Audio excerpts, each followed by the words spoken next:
ليفربول لن يجد بديلا لصلاح. أساطير البريمير ليج يشيدون بالملك المصري ويهاجمون سلوت بعد تألقه في الديربي.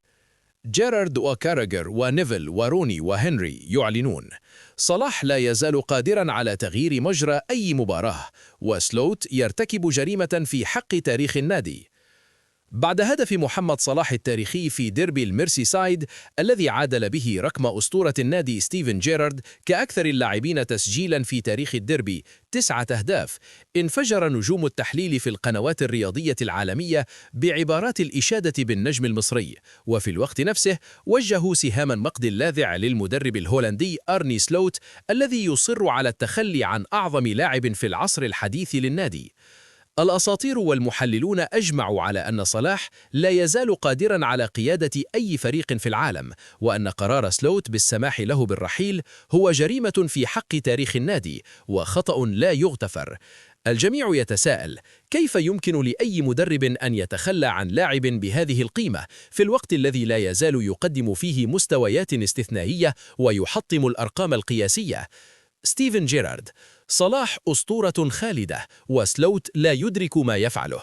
أسطورة ليفربول وهداف الديربي التاريخي المشارك برصيد 9 أهداف تحدث لأول مرة منذ معادلة صلاح لرقمه، وبدا حزينا ومندهشا في نفس الوقت.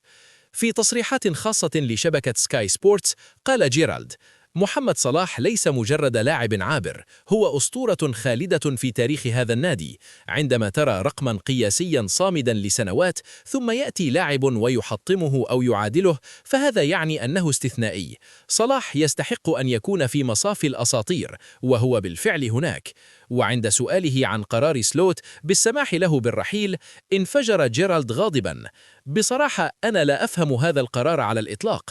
كيف يمكن لأي مدرب أن يتخلى عن لاعب لا يزال يسجل الأهداف الحاسمة ويصنع الفارق في المباريات الكبيرة؟ صلاح أثبت في الديربي أنه لا يزال في قمة مستواه.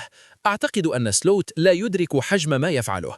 ليفربول سيندم بشدة على رحيل صلاح، ولن يجدوا بديلا له بسهولة.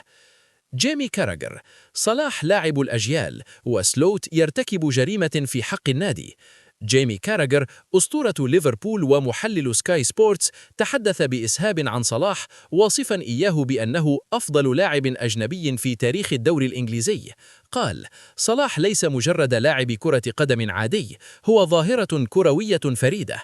ما فعله في الديربي يؤكد مرة أخرى أنه لا يزال يمتلك كل المقومات التي تجعله لاعبا عالميا. هدفه في الديربي لم يكن مجرد هدف عادي، كان رسالة لكل من شك في قدراته. وعن سلوت كان كاراغر أكثر حدة: سلوت يرتكب جريمة في حق التاريخ. كيف يمكن لأي مدرب أن يسمح لصلاح بالرحيل وهو لا يزال يقدم هذه المستويات؟ انظروا إلى أرقامه هذا الموسم: 7 أهداف و6 تمريرات حاسمة في 23 مباراة. هذا ليس لاعبا انتهى، هذا لاعب لا يزال في قمة مستواه. سلوت يتحمل المسؤولية الكاملة عن رحيل صلاح. لو كان تعامل معه بشكل أفضل لكنا نحتفل الآن بتجديد عقده. وأضاف كاراغر: الجماهير تريد صلاح، اللاعبون يريدون صلاح، حتى مدرب إيفرتون ديفيد مويس أبدى دهشته من قرار سلوت. ماذا ينتظر سلوت؟ ليفربول سيخسر أعظم لاعب في العصر الحديث بسبب عناد المدرب الهولندي. جاري نيفل: صلاح لا يزال خطيرا، وسلوت سيدفع الثمن. جاري نيفل أسطورة مانشستر يونايتد ومحلل سكاي سبورتس تحدث بصراحة عن صلاح، معترفا بقيمته الكبيرة رغم عدائه التاريخي لليفربول. قال نيفل: أنا لا أحب الاعتراف بذلك، لكن صلاح لاعب استثنائي. حتى في عمر 33 عاما لا يزال يشكل خطورة كبيرة على أي دفاع. هدفه في الديربي كان نموذجا للهدوء واللمسة الساحرة. هذا اللاعب لا يزال قادرا على تغيير مجرى المباريات في أي لحظة. وعن سلوت قالوا نيفل: سلوت يتحمل المسؤولية. عندما يكون لديك لاعب بحجم صلاح وتعامله بهذه الطريقة وتجلسه على دكة البدلاء في المباريات الكبيرة وتسمح له بالرحيل، فأنت تتحمل العواقب. أعتقد أن سلوت سيدفع الثمن غاليا سواء الآن أو في المستقبل. ليفربول سيخسر أعظم لاعب في العصر الحديث بسبب عناد المدرب الهولندي. تيري هنري. صلاح لا يزال قادراً على قيادة أي فريق. تيري هنري أسطورة أرسنال ومحلل CBS سبورتس تحدث عن صلاح من منظور هداف أسطوري يفهم غريزة التسجيل.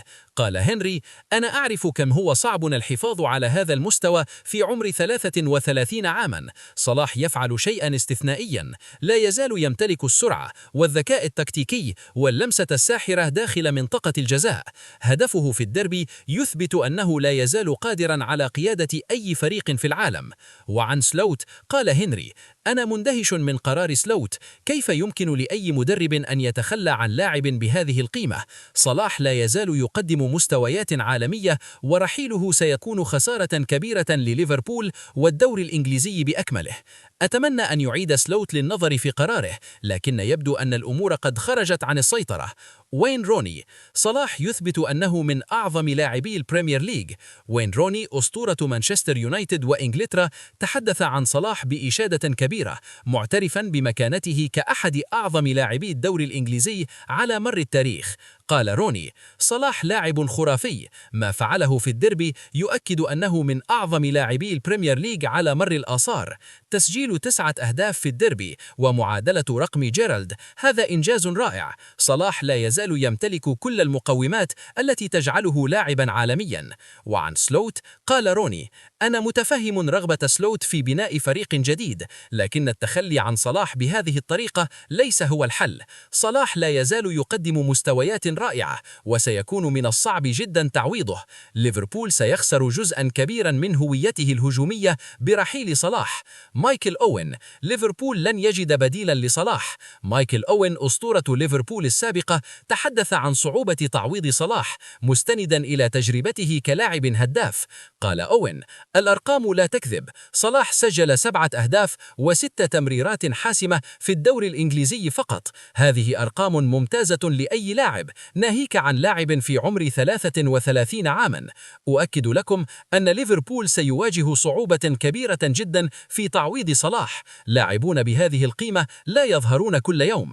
وعن سلوت قال أوين: سلوت يتحمل جزءا كبيرا من المسؤولية. إدارة ملف صلاح كانت كارثية.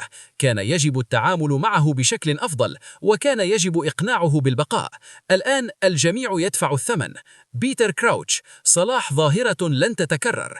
بيتر كراوتش مهاجم ليفربول السابق تحدث بإشادة كبيرة، واصفا إياه بأنه ظاهرة كروية لن تتكرر. قال كراوتش: لقد شاهدت عديدا من اللاعبين العظماء في ليفربول، لكن صلاح مختلف. هو ظاهرة كروية لن تتكرر. ما يفعله في هذا العمر وفي هذه المرحلة من مسيرته هو أمر استثنائي.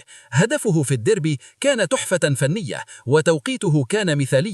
وعن سلوت قال كراوتش: أنا حزين جدا لرحيل صلاح، وغاضب من الطريقة التي تمت بها إدارة هذا الملف. سلوت كان يجب أن يتعامل بشكل أفضل مع صلاح، وكان يجب أن يبذل قصارى جهده لإقناعه. الآن الجميع يدفع الثمن.